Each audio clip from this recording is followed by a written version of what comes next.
Gopika Kanta Radha Kanta Namostute Tapta Kanchana Gaurangi Radhe Vrindavaneshwari Rishabhanu Sute Devi Pranamami Haripriye Vancha Kalpa Tarubhyascha Kripa Sindhubhya Evacha Patitanam Pavanebhyo Vaishnavebhyo Namo Namaha Jaya Sri Krishna Chaitanya Prabhu Nityananda Shri Advaita Gadadhara Shivasadi Gaura Bhakta Vrinda Hare Krishna Krishna Krishna Hare Hare Hare Rama Rama Rama Hare Hare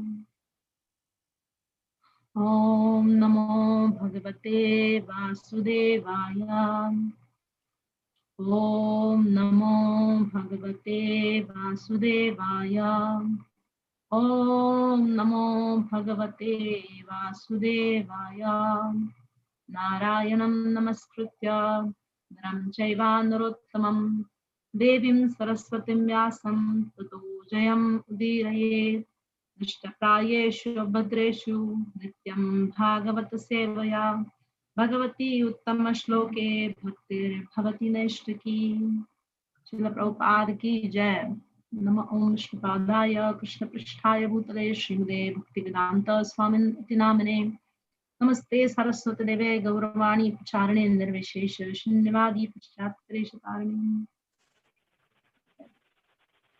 Thank you all again and Dandavad pranams to all of you. Srila Prabhupada. So today I think in your systematic study you have reached the fourth chapter, Transcendental Knowledge, and the verse that we will study today together is 4.8. And it's a very basic verse. I think even our Sunday school kids can speak on this verse very easily. It's a very, very well spoken and well studied verse within our circle. And yeah, it was kind of challenging in the sense when we speak so many times on any particular verse, it's hard to again focus and concentrate and just bring the very essence in a time of 45 minutes. So I was contemplating and then I decided to make a little PowerPoint. I know most of the speakers on this forum are very systematic in their presentation. I saw a couple of them and I thought a PowerPoint would be a good idea to just go to the essence of this verse in a short time. So I have a PowerPoint and I will request if I could share that. I think, yes, I can share, it looks like. Yes. So I will share in a few minutes, but I will first read the verse and the purport by His Divine Grace. So please recite it together with me. Paritranaya sadhunam vinashaya cha dushkritam dharma sansthapanarthaya sambhavami yuge yuge. Paritranaya sadhunam vinashaya cha dushkritam dharma sansthapanarthaya sambhavami yuge yuge. Paritranaya sadhunam vinashaya cha dushkritam dharma sansthapanarthaya sambhavami yuge yuge. So the Supreme Personality of Godhead said, according to the translation by His Divine Grace Srila Prabhupada, is to deliver the pious and to annihilate the miscreants, as well as to reestablish the principles of religion. I myself appear millennium after millennium. And the very sweet purport by Srila Prabhupada. According to Bhagavad Gita, a sadhu, a holy man, is a man in Krishna consciousness. A person may appear to be irreligious, but if he has the qualifications of Krishna consciousness wholly and fully, then he is to be understood to be a sadhu. A dushkritinam applies to those who do not care for Krishna consciousness. Such miscreants or dushkritam are described as foolish and the lowest of mankind. Even though they may be decorated with mundane education, whereas a person who is 100% engaged in Krishna consciousness is accepted as a sadhu, even though a person may be neither learned nor well cultured. As far as the atheistic are concerned, It is not necessary for the Supreme Lord to appear as he is to destroy them, as he did with the demons Ravana and Kamsa. The Lord has many agents who are quite competent to vanquish demons. But the Lord especially descends to appease his unalloyed devotees who are always harassed by the demoniac. The demon harasses the devotee even though the latter may happen to be his kin. Although Prahlad Maharaj was the son of Hiranyakashipu, he was nonetheless persecuted by his father, although Devaki, the mother of Kamsa, was the sister of Kamsa. She and her husband Vasudeva were persecuted only because Krishna was to be born of them. So Lord Krishna appeared primarily to deliver Devaki rather than kill Kamsa, but both were performed simultaneously. Therefore, it is said here that to deliver the devotee and to vanquish the demon miscreants, the Lord appears in different incarnations.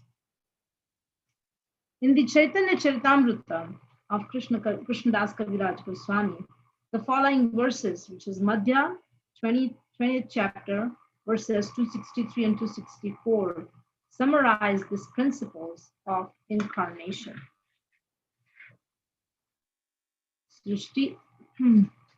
सृष्टि हेतु यही मूर्ति प्रपंचे अवतारे से ईश्वर मूर्ति अवतार नाम धरे. The avatar or incarnation of Godhead descends from the kingdom of God for material manifestation. And the particular form of the personality of Godhead who so descends is called an incarnation or avatar. Mayatita paravyome sabara avasthana vishve avatari dhare avatara nama. And such incarnations are situated in the spiritual world, the kingdom of God. And when they descend to the material creation, they assume the name avatar.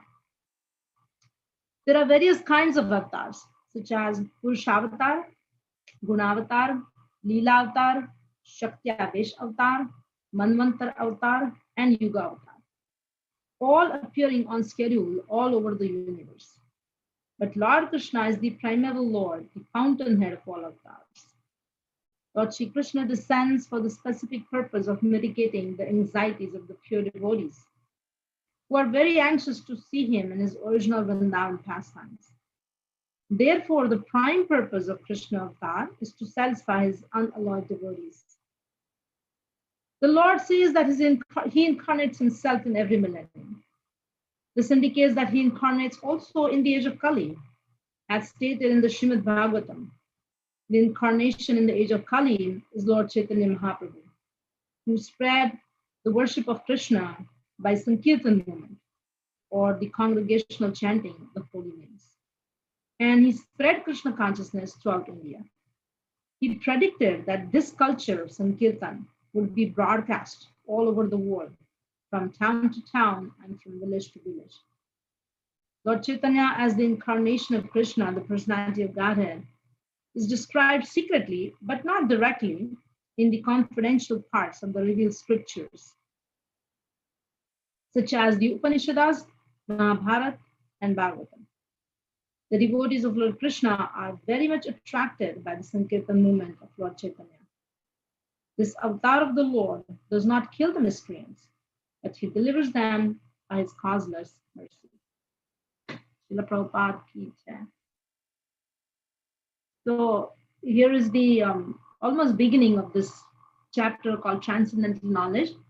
And the Lord is speaking about his own appearance, especially the uniqueness of his appearance, the time of his appearance, and now the purpose of his appearance. So we saw in the previous verses, Ajopi Sannavve Atma, that was the verse that spoke about the uniqueness of his appearance.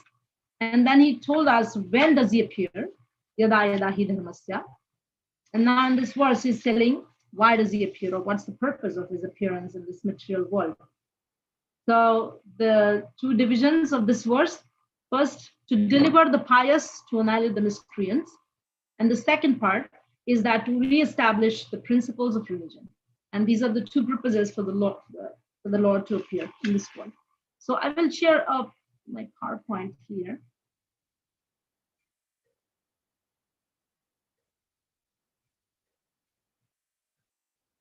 And I will do the slideshow.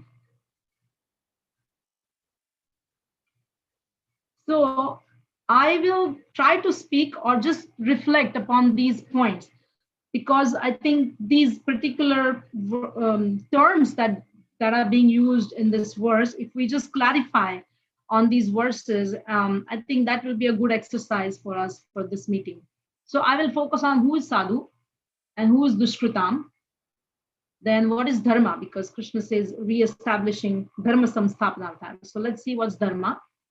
And what is establishing of dharma? What's the process of establishing that dharma? And then the last one is re-establishing dharma in our core on a personal level. So let's see, sadhu. So sadhu, Srila Prabhupada mentioned that one who is in Krishna consciousness is sadhu, who is lover of God, who is a follower of God's laws, Krishna's laws. And there is a very particular definition of the word sadhu in the section of Canto 3 of the Srimad Bhagavatam, where Lord Kapil Dev is talking to Mother Devahuti. And we all know that verse very well.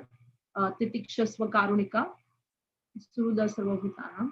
1 second, let me just go back and show you that verse. Okay, I think I have to learn how to do that quickly.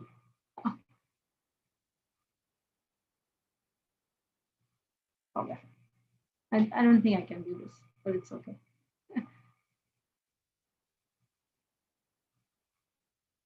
Okay, it's coming back to me. So basically, the symptoms of the sadhu, that he's tolerant,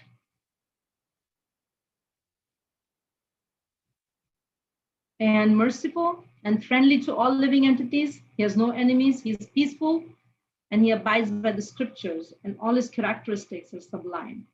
Titikshasva karunika suruda sarvabhutanam ajata shatrava sadhava sadhu bhushana. And right now what we would like to focus is that his abiding in the scriptures. That is his particular characteristic of the sadhu. He's the follower of the laws of God, and he abides by the scriptures, and that's his specific identity as sadhu. And as Srila Prabhupada mentioned, that materially he may be irreligious. He may appear to be irreligious.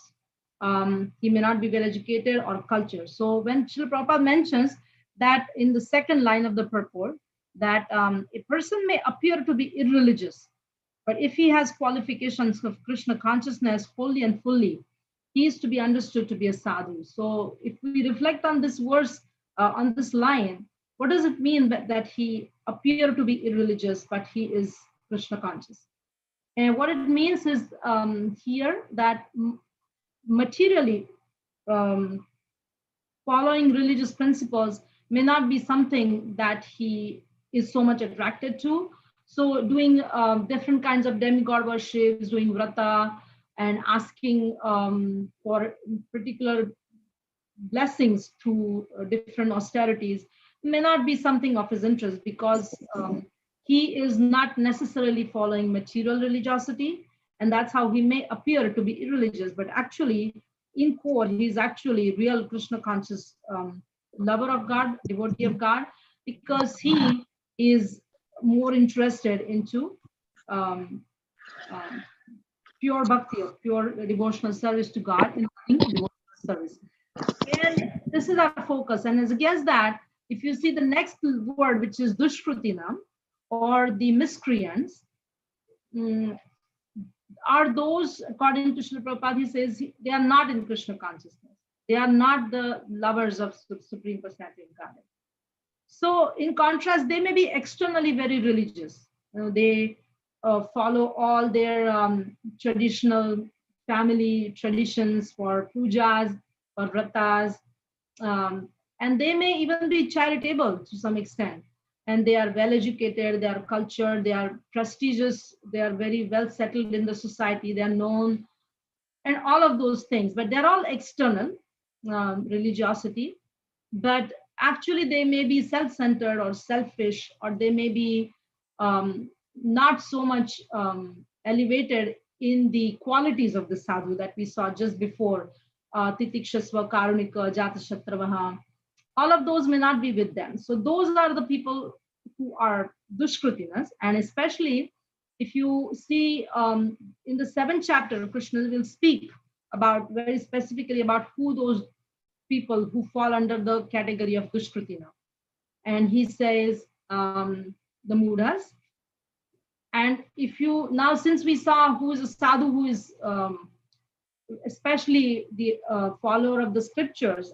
So in contrast to that, in the dushkritina category, the mudhas are those who have no time for following the scriptural regulations. They don't have time for scriptural knowledge and practice of the scriptures.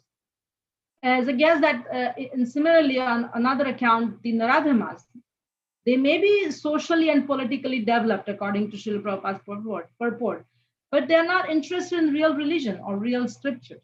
They're not really interested in knowing the essence of the religion, and in that way, they're not interested in developing love of God. And then there are third category, Mayaya Aparatadhyana. So they are the people who are they may be highly educated in the material knowledge, but due to influence of material energy or Maya, their knowledge is kind of covered. And because of that, they're not interested in the scriptures or instructions of the Prasati Godhead. And the other category, the last category is the Asuras. Asuras they're openly atheistic. They announce that they are not in favor of God. They are not believers in God, and they deride the scriptures. They laugh at the scriptures, and then they condemn God.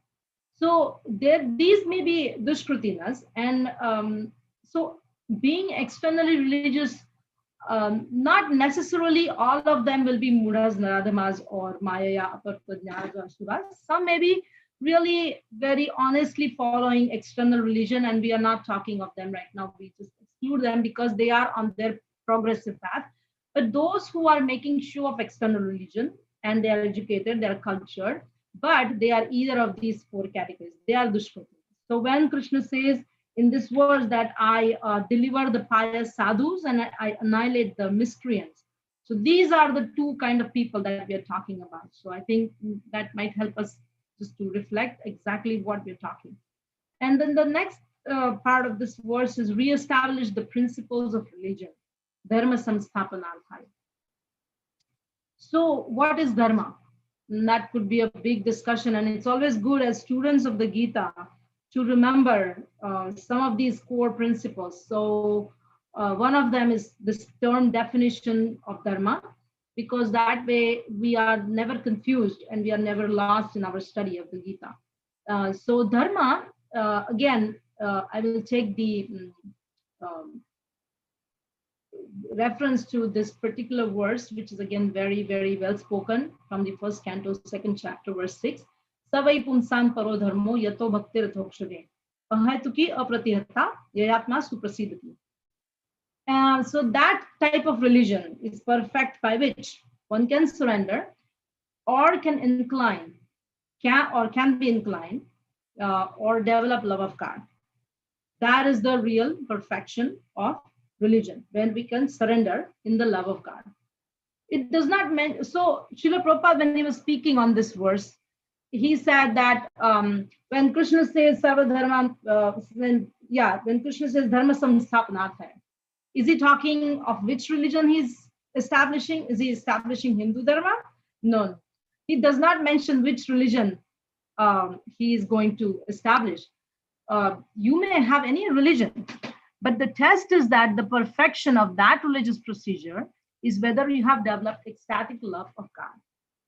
So Srila Prabhupada was making it clear to the audience that when Krishna says Dharma Samsthapanarthaya, he's saying that any religious principles or any religious procedure that is followed on this globe by people in general, it could be Hindu religion, it could be any religion, but what is the ultimate dharma of that religion, or ultimate dharma of the people who follow that religious procedure? Their real dharma is to develop love for God and obviously love for other living entities. So when we speak about Dharma Samsthapanartha, Krishna is speaking, he will establish that Dharma by which people can develop their love for himself, for him. So, in other words, Srila Prabhupada also explains the word Dharma, like, for example, the sugar's Dharma or the basic characteristic is being sweet, or the Dharma of fire is to be heat and light. So dharma in that sense is spoken as that which sustains as essential characteristics. So again, remembering us as students of the Gita, our dharma is, according to the first paragraph, developing love of God. And on these lines of how it can be our essential characteristic, our very essential core, our dharma is to love and surrender to Krishna, the Supreme Personality of Godhead. And also, there is one good reference to what dharma is. You know, in the Srimad Bhagavatam 6th canto, when Yamaraj is speaking to his messengers in the story of Ajamila, he says, Dharmam tudha sakshat bhagavad pranitam. So dharma, or the religious principles, can be brought into the human society and can be announced only by the Supreme Personality of Godhead. So that's what exactly Krishna is speaking here. So again, in the purport of this particular verse, Srila Prabhupada mentioned something very interesting, which I will read. Herein it is stated that the real religious principle is that by which, which is given by the Supreme Personality of Godhead. That principle is stated in the Bhagavad Gita. Sarva dharman parityajya mam ekam sharanam vraja. One should give up all other duties and surrender unto the lotus feet of Krishna. This transcendental religious principle must be understood from the personality of Godhead directly or from its special representatives. So it's interesting when we are talking on the one hand, we are talking about Dharma Samsthapanarthaya. And the essence of that Dharma Samsthapanarthaya is Sarva Dharman Parityajya. So giving up all kinds of dharmas. So there could be a little bit interesting question here as to how do we connect these two? Like one side, re-establish the principles of religion, and then on the other side, Krishna is speaking the essential verse, give up all kinds of religion. So we'll spend just a few minutes to just understand that. And it's also hinted here by Srila Prabhupada in the purport, Sarva Dharman Parityajya could mean that all kinds of material religiosity, which is supported by inner motives of personal benefit, that has to be given up. And the ultimate dharma of surrender, the ultimate dharma of loving the Supreme Personality of Godhead has to be taken up. So that's what Krishna intends to do when he says Dharma Samsthapanarthaya. So let's see how more into detail he says, how does he establish these principles of religion, as he says here in this particular verse, Dharma Samsthapanarthaya.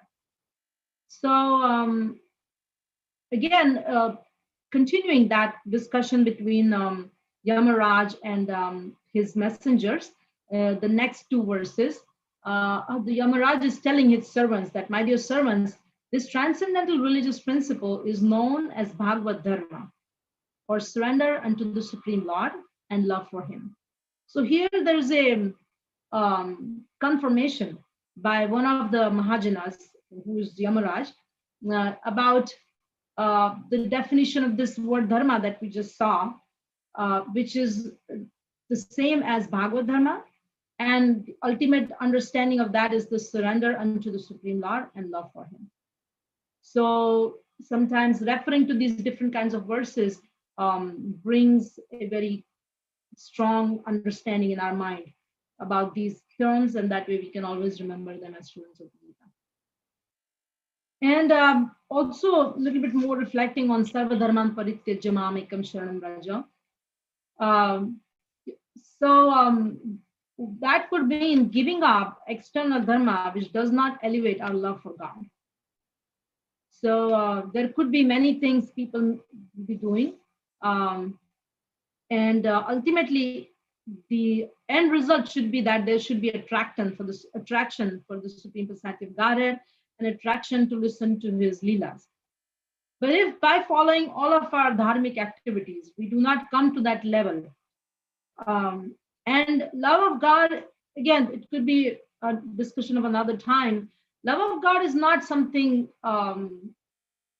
separate term, or it's not a separate concept. It's not compartmentalized that, okay, I have love for God, but I don't have love for anybody else. That may not happen. So basically doing any of dharmic activities, we do not elevate our love for all the living entities, our love for all kinds of people, our compassion for all kinds of people, and seeing them all as a part of the same Father. And in that way, our love for God. If these two things don't develop, then that kind of external dharma has to be given up. And that's what is meant by sarva dharma parityajya. And then in line with that, when Krishna says Krishna says dharma samsthapanarthaya, what he means is that he would come and establish the dharmic principles which will enhance our love for God. And in that sense, following varnashrama or re-establishing the principles of varnashrama, which he did in the past when he was present in the Mahabharata time, when he spoke Bhagavad Gita, that was a part of the external religious system or external social system that he wanted to re-establish, so that by following varnashram dharma, people could enhance their love for God. Say in the case of Arjuna, he was in a dilemma whether he has to follow his Kula Dharma or he has to follow his Kshatriya Dharma. But then at the end of the Gita, when he saw that following his Kshatriya Dharma would enhance his love for God, then he chose Kshatriya Dharma over his Kula Dharma. So these kind of things can happen with us also on a personal level. And in general, this is what Krishna means when he comes to re-establish the principles of religion. He wants people to give up things that are not essentially taking them to love for God, and he would establish those things which will enhance their love for God. So I think this is more or less discussion on establishing dharma. So now the process of establishing dharma, Srila Prabhupada, he very much at the last paragraph of the purport is pointing out to how Krishna demonstrates the process of establishing dharma, especially for Kali Yuga, because he says that when Krishna says Sambhavami Yuge Yuge, that means Kali Yuga is not exception, that Krishna does appear in Kali Yuga and he has to re-establish the principles of religion in Kali Yuga too. But how does he do it? And Srila Prabhupada elaborately mentions in the last paragraph that there is an indication that in Srimad Bhagavatam, very particularly, that he would come. He's mentioned. And the verse for that particular,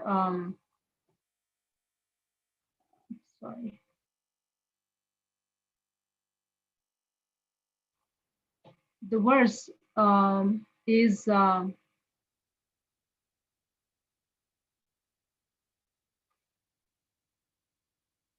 11.5.32.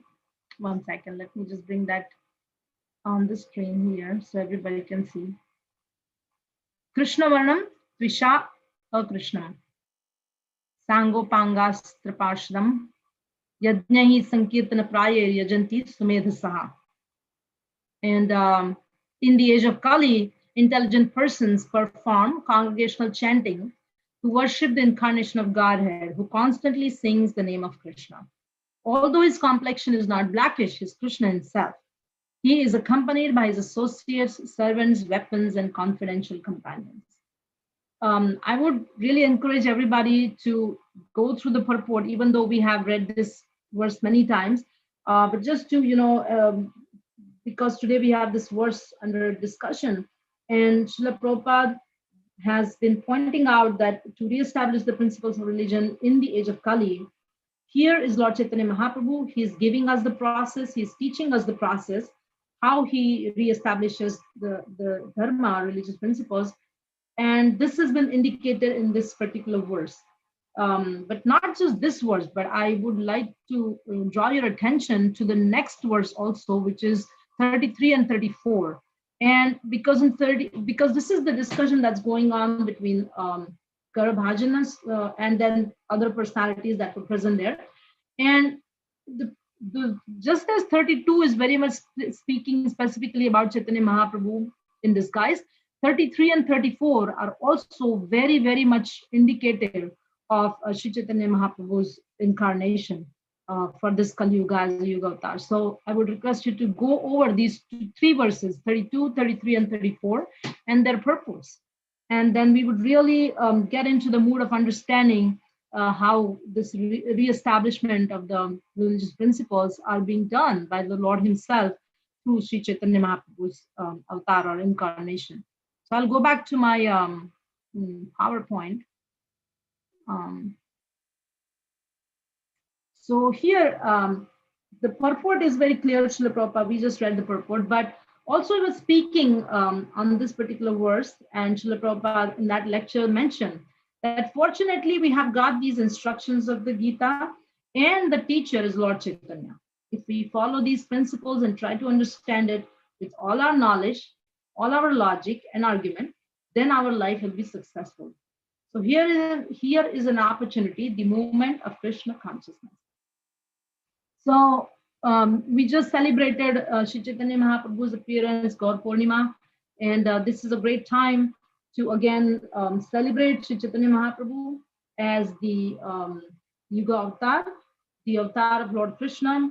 As in the beginning we saw how Krishna Das Kaviraj Goswami is mentioning that all these personalities, all these forms of Krishna are very much present in the spiritual world. And when they descend to the material creation, they assume the name of avatar. So here is Chaitanya Mahaprabhu, and he is the incarnation of Krishna, the personality of Godhead, and is described secretly, but not directly, in the confidential parts of the revealed scriptures, Upanishads, Mahabharata, and Bhagavatam. So as students of the Gita, especially the followers of Chaitanya Mahaprabhu, we should do some specific study about these, about 24 verses, very specific 24 verses from Upanishads and different kinds of Upuranas that very, very specifically mention Sri Chaitanya Mahaprabhu's appearance in the future.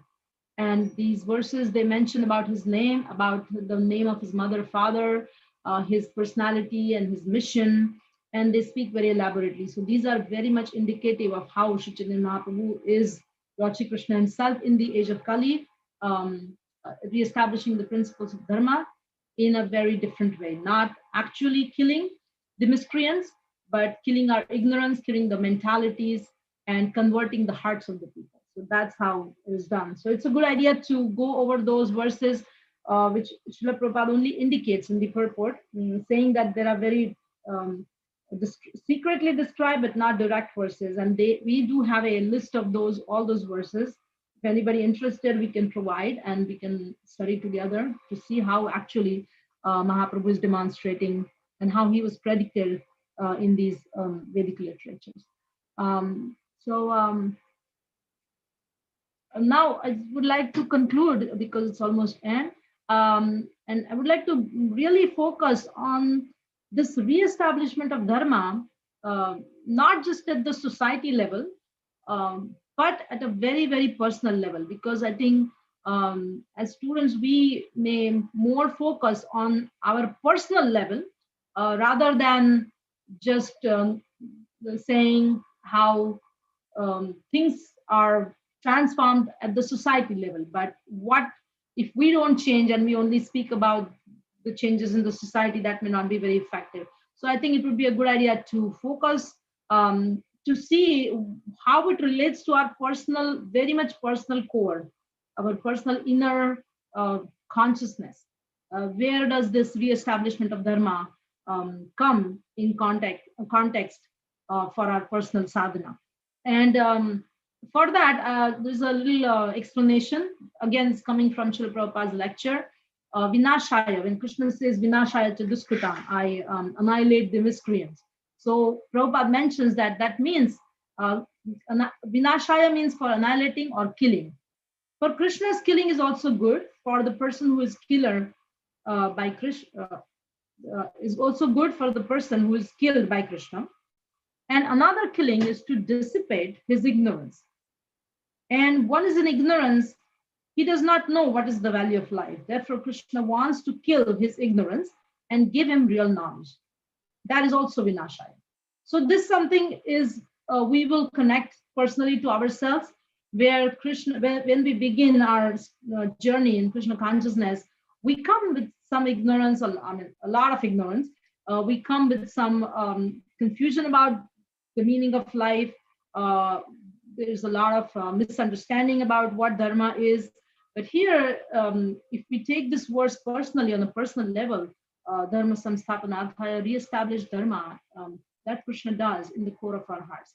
He removes our ignorance and he re-establishes the real understanding, the real knowledge of who he is, who we are, and what's our relationship with him. That's how Dharma gets re-established in the core of our existence, in the core of our hearts.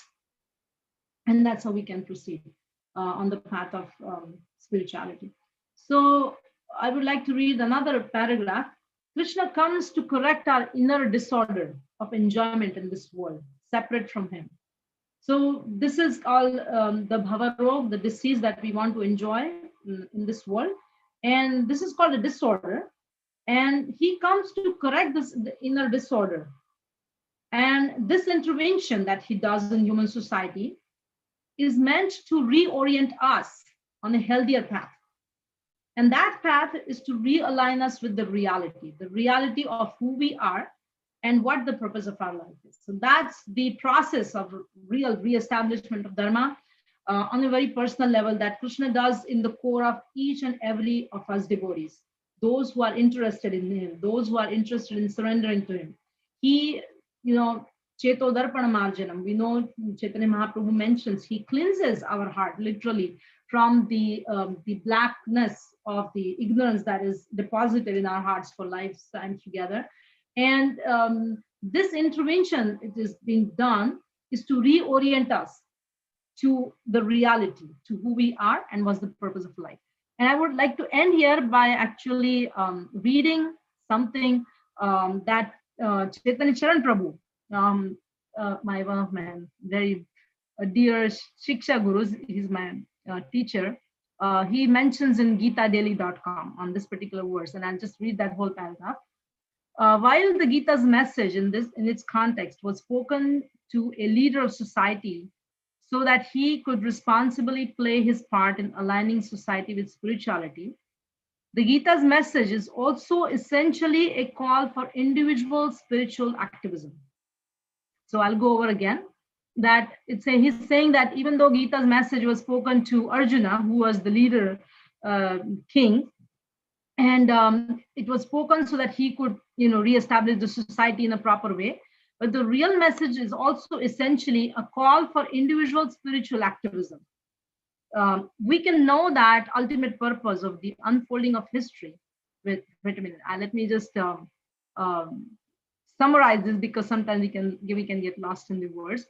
So what he's saying that when we know this purpose, then we can use it for our own spiritual evolution. And that means that each one of us can learn to make our choices, whether they are small or large, but we can make them wisely.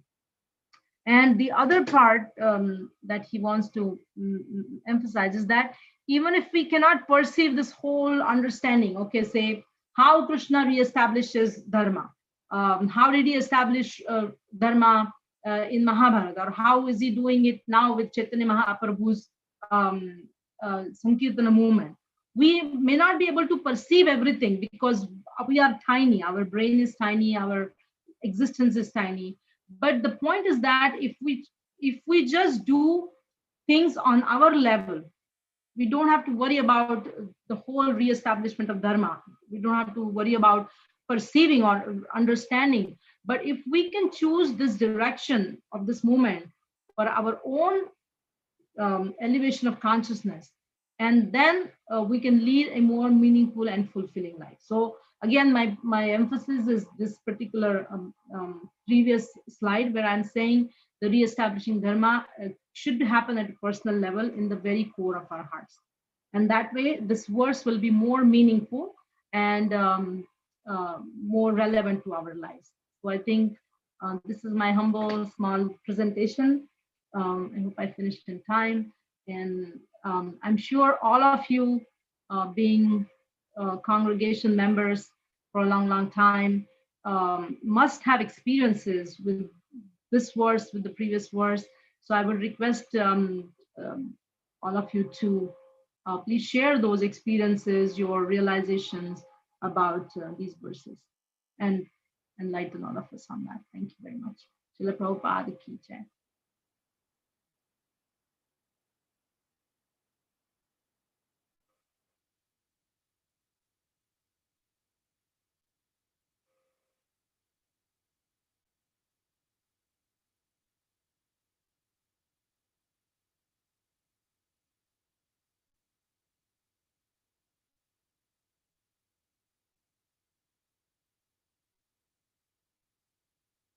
Anybody would like to speak? Just tell me how you found this useful. Maybe if you don't want to speak about your experiences, because I always tend to ask devotees and realizations and experiences, because I really look for that. But I know it could be a little bit embarrassing for some of you, but you could just speak about how this verse, that we went over this verse, how it was useful for you, or anything else that you want to speak from your heart.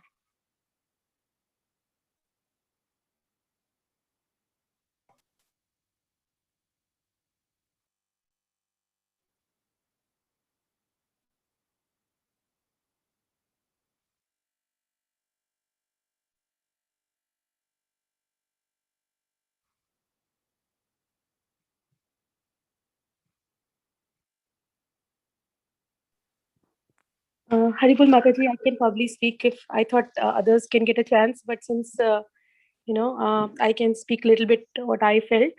Sure. Mataji, firstly, this lecture was amazing. It was just powerful lecture, to have jolted us, actually. But then, okay, a few things that mention about the sadhu, the characteristics of it. So, I like this is the bad because there are certain guidelines that, if certain guidelines are not given how a person should be, then you tend to, deviate and make your own guidelines. That's a tendency that I think we all have probably, is that, we kind of mold ourselves, or, we can deviate a little bit here, but strict guidelines are given. And then there's a categorization where you said about the people who are godly, but certainly, they are certainly not, but they don't have the other characteristics that you mentioned about being humble, being, the other characteristics that you mentioned about what a sadhu has. I don't know on top of my head. Yeah, it's here actually. I'm bringing up the translation. The symptoms of a sadhu. The symptoms of sadhu. Yeah, current, merciful, friendly, no enemies, peaceful, abides by the scriptures. Yeah. So, I mean, we encounter at least, I'm not a sadhu, firstly. So if I'm, I don't want to pretend to be a sadhu because I'm nowhere near those categories at all.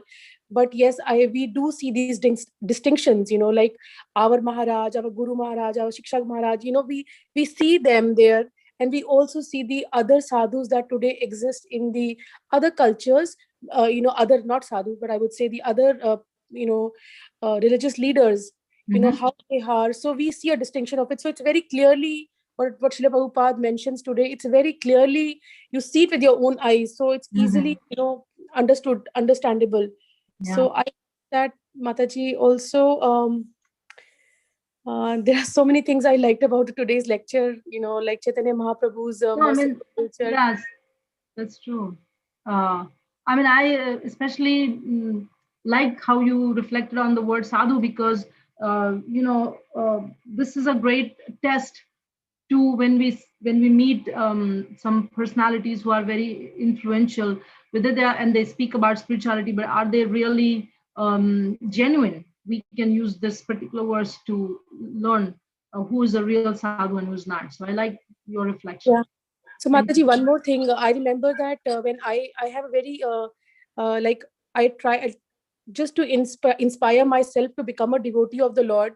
And Srila Prabhupada, I have this very much that I keep pouring in food for my soul to fall in love with the Lord.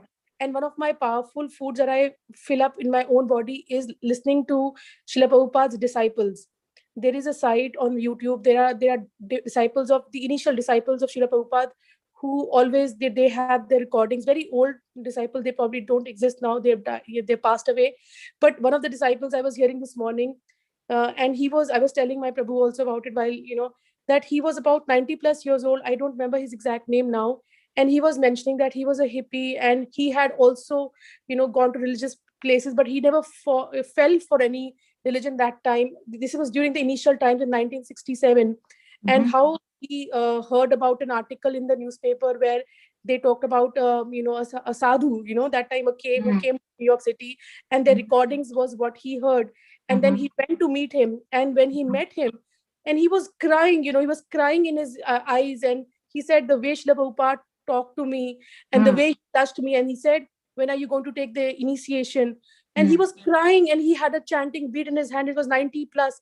And he was talking about his book, that one of the books that he published, Life Comes from Life, and other things. Mataji, I was thinking that, how a sadhu's, like, if we were to take an example, how being with a sadhu could change a old man today. When I compare our, my family, other people who are in their late 90s or 80s, and they are in their misery or miserable material life, and they're complaining about something or the other. On the other hand, a devotee of Srila Prabhupada, who was in his company, he had a chanting bead. He remembered so clearly, and he was talking about life principles, and he had tears in his eyes when he was talking to Srila Prabhupada. So just the comparison, how being with a sadhu could make you a great devotee of the Lord too. Yeah. So yeah. So Mataji, this is what I they say, lava matra sadhu sangha sarva siddhi hoy. Right? Yes. Sadhu sangha sarva shastra. And that's true, because the sadhu will never ask for anything. He by his influence, so by Srila Prabhupada's influence, people change their hearts. And that's exactly is all. He's assisting the Lord in re-establishing the principles of Dharma, converting the Shkrutinas into sadhus. Yes, yes. So it's just that sometimes when you are following certain thing, you can get lost. I mean, I talk about myself. You can get lost that, maybe you're on the right path or not. But when you look at the end result of it, like a disciple who is in that late, and he's on the deathbed, and he's chanting, and he's talking about the different moods of the Lord, you can know, yes, this is the path that I'm taking. This is the path that I have to take.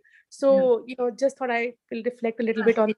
Very true. So these are the practical applications of the Gita when you see happening in the lives of other people. And that's one of the reasons people get attracted to ISKCON and the Sankirtan movement, because they see the practical application of the Gita. It's not just the theory, but it's people embrace these principles, and people implement these principles, and they live and they die. They live and die in Krishna consciousness. And that's how it's very attractive. Thank you for reflecting on that.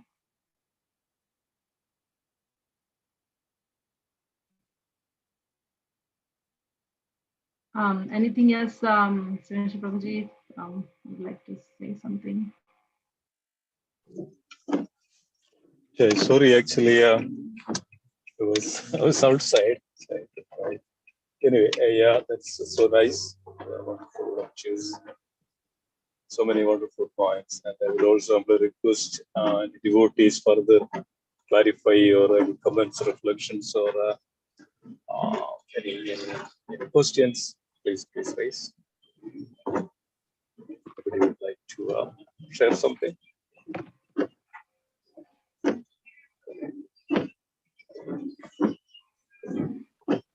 Haribol Govinda Mataji, excellent class. Haribol, how are you? Good to hear you as always.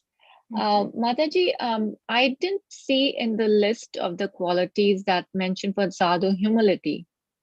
Is humility there, or did I miss it? Because that is. I will just bring it up 1 second.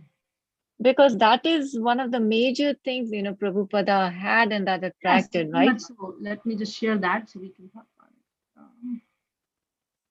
because I joined late, so I don't know if I missed When that. they say he has no enemies, Yeah, that is his humility. Yeah, because he is humble in the sense that he knows his position as a part of Krishna, and he knows the position of other people as parts and parcels of Krishna. So he has no enemies, and just because he's humble, he's able to do that. So definitely that's covered here. right. And you know what? Just like Gauri Mataji said, like how she got attracted to Prabhupada. When she was talking, I was remembering in one of the Bhagavatam classes how Devkinandan Prabhu mentioned, and I was not aware of it, and it really touched my heart how Prabhupada used to, because I think these earlier the hippies, they used to come in and they used to use Prabhupada's towel, like to take shower. And then Prabhupada used the same towel. That touched my heart so much. Like, if you ask me to use even my Prabhuji's towel or my kid's towel, I would say no. I'm not. Honestly, I am so like, I'm being very honest. I won't even touch it. I'm like, no, I need my own towel. That's something I would never share with anybody. And here Prabhupada's like sharing and not complaining at all, like I remember once something was going on when somebody wanted to just use the restroom, at one of the incidents, and, Prabhupada would, like so humble, so tolerant of everything. Yeah. So that really touches your heart just, by he was a living example of all these things, and, you want to follow such a person, you want to worship, like, yes, like what to, compare about, like the gurus, who are like in this like present time, they are nobody's like, compared to. Yeah, and so that is why so many people are coming into ISKCON, because, when you hear about all these things, he's so genuine. He's like Sakshat Dharti Vena, like he's, I don't even have words, to praise Prabhupada. Yeah, so in that sense, he has a complete mood of Sri Chaitanya Mahaprabhu, because Chaitanya Mahaprabhu has a very, very magnificent incarnation, bestowed mercy upon each and every fallen soul. And that's exactly this Kara Bhajana is talking in this 11.5.33, which I mentioned that you please go and read. He's talking about the same exact characteristic of the Lord, being compassionate on each and every fallen living entity. And that's how Mahaprabhu did, and that's how Srila Prabhupada did. He's really, really following the mood of Mahaprabhu. He's not even complaining about these basic things. He just ignored because he's ignoring because he's concerned about just one thing, about the welfare of these fallen people. Yeah. And I was also like recollecting one of the things, when devotees were taking him through the streets of New York, and they apologized because, like so much, was going on those streets, like alcohol, drinking, drugs and all, and they apologized. And I vaguely remember, I think Prabhupada said, no, this is Vaikuntha, like, is that I heard in one of these classes only. I'm not sure, I haven't read it anywhere. So he said, like, no need to apologize, so truly benevolent, like all he wanted was, like to save as many souls as possible. Yeah. It's like we can just talk about Prabhupada nonstop. There's no end to it. It gives you such divine pleasure, that we can just continue to go on. Yeah. So very thank true. you. Genuinely, from heart, we recall and right, pastimes. Yeah.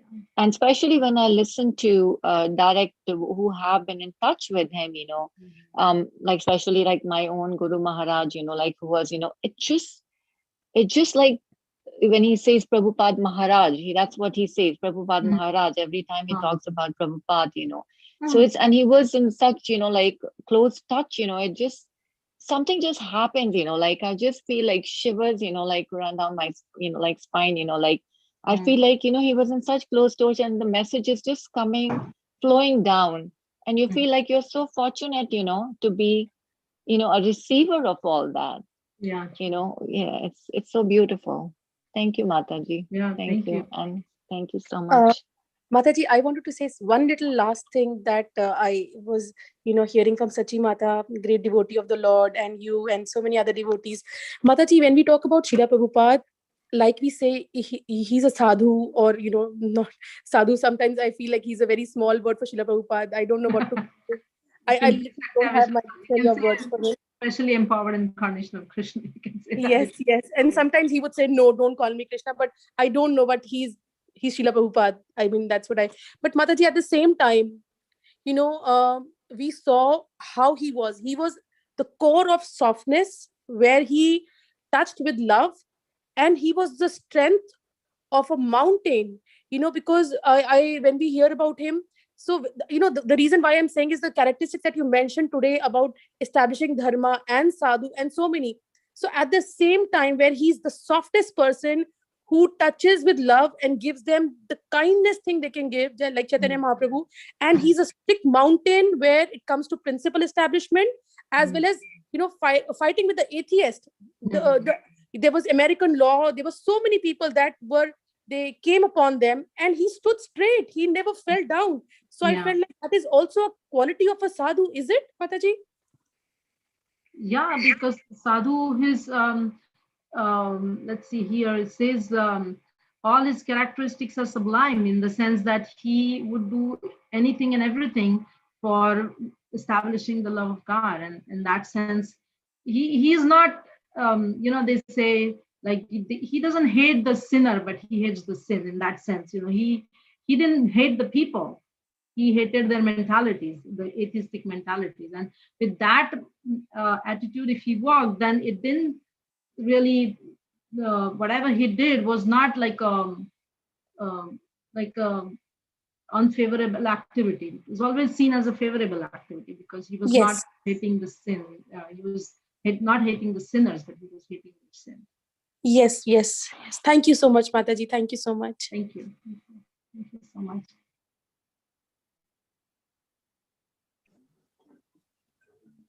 Anybody else has anything to add? Any reflections?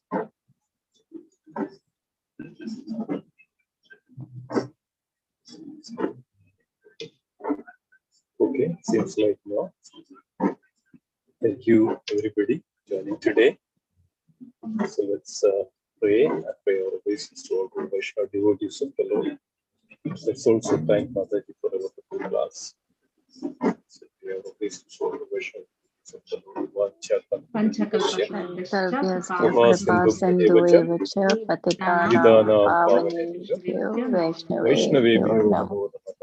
Vaishnavind ki jai,